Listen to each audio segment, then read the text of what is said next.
Welcome back everyone. Hi, if you're new, I'm Tori, and today I wanted to chat about my experience reading through The Final Empire by Brandon Sanderson for the first time ever. This is my current read and I'm a little bit past the halfway point now. I'm on page 362 out of 643, so I thought it would be a good time to just sit down and share my experience reading through this book for the first time. I'm going to keep everything completely spoiler free. I'm not going to go into any heavy details about the characters or the plot or anything like that. So if you are like me and feel like one of the last people in the fantasy community to finally read The Final Empire, then you can still feel free to watch this video from beginning to end because I'm not gonna spoil anything major. I just basically wanted to sit down and ramble to you guys and share my thoughts so far. So let's get into the video.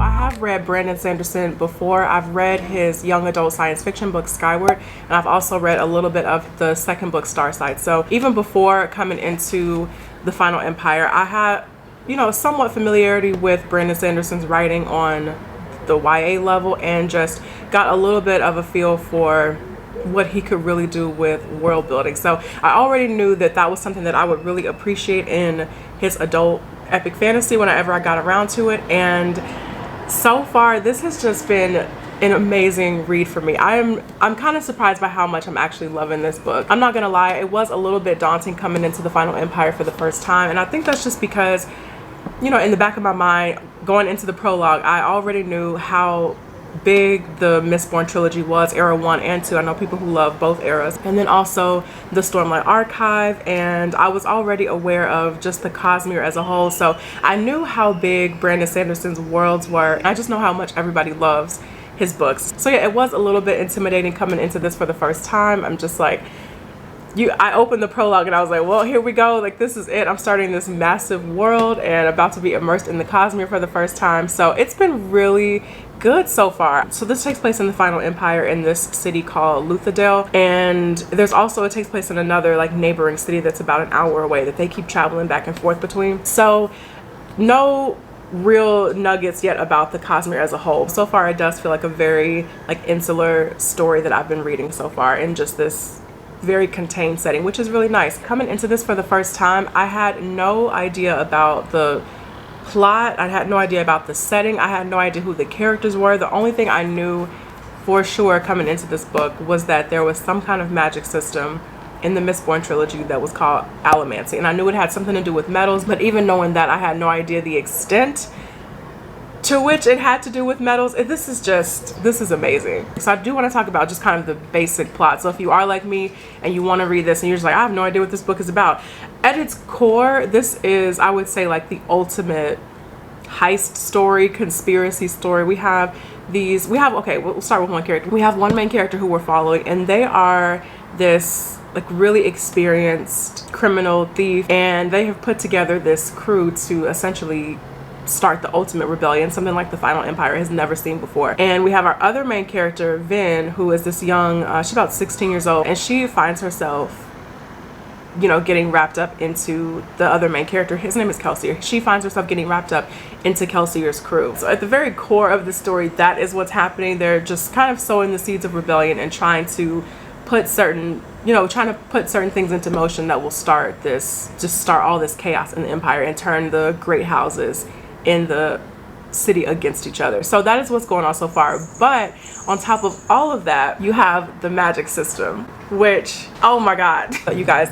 this is just one of the coolest magic systems I think I have ever read before. I don't have another word for it. It's just cool. It really is. Just seeing it in action, I said to myself, I was like, how does somebody come up with something like this?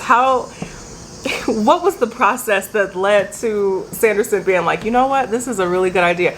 I can't even fathom that. So yes, this is a metal-based magic system, and there are 10 essential metals, and if you are a misting, you can burn one of the metals, and each metal does, obviously does something different. So if you're a misting, you can burn one of the metals, but if you're a Mistborn, you can burn all of the metals. The first time you really see the metals being used in action, you have really no clue what's going on. That's just to kind of get you warmed up and get you introduced to the magic system, because you're watching this character do all these like cool things and pull on metals and like mess with people's emotions, and as the reader you're just like, I have no clue what is happening in this scene, but fair enough. I think that was just such a great introduction to the magic. It's just seeing it in action first with literally no context to go along with it, but then you know, you keep reading and you start getting things explained to you about what the different metals can do and how to burn them, and then the next time you see it in action and you see characters using the different metals, it is just, I mean, I was grinning like a child on Christmas morning. It was just, it's so cool just to see these characters like quickly burning iron and pulling on things or pushing on things and messing with emotions and, you know, hiding their elementic skills and things like that. It is just, it's so smooth. The magic system is just so, it's amazing. It's amazing, and it's so, it feels so natural. Like as you're reading it, you start becoming more accustomed to what the different metals can do. And this feels like a video game. I can just picture you playing as a Mistborn character in a like RPG, and you're in battle and you're trying to like burn different metals in battle. It's all very exciting. I really love the magic system, and I love the characters. I love our two main characters.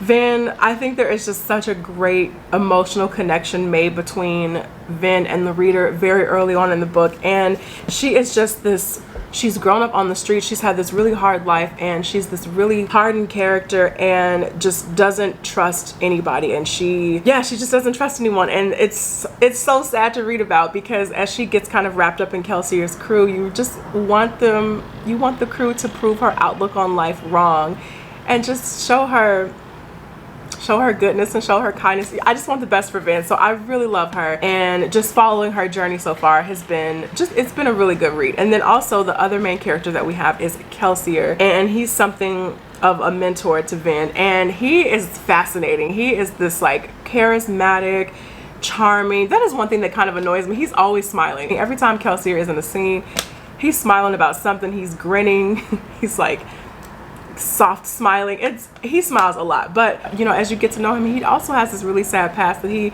is just trying to keep buried and put on a brave face, but he struggles a lot. I love both of them so much. The side characters that are a part of Kelsier's crew, I wouldn't say I'm like that attached to them at the moment. I like them, but when they're not in the scene, I don't miss them. I'm really focused right now on Kelsier and Vin's story. There is a character that is more so attached to Vin in the northern city when, you know, they're taking her under their wing and teaching her all these different things. I really like that character. He's pretty great. But other than the three of them, everybody else is just pretty much okay. But yeah, just overall, you guys, I have just still so many questions.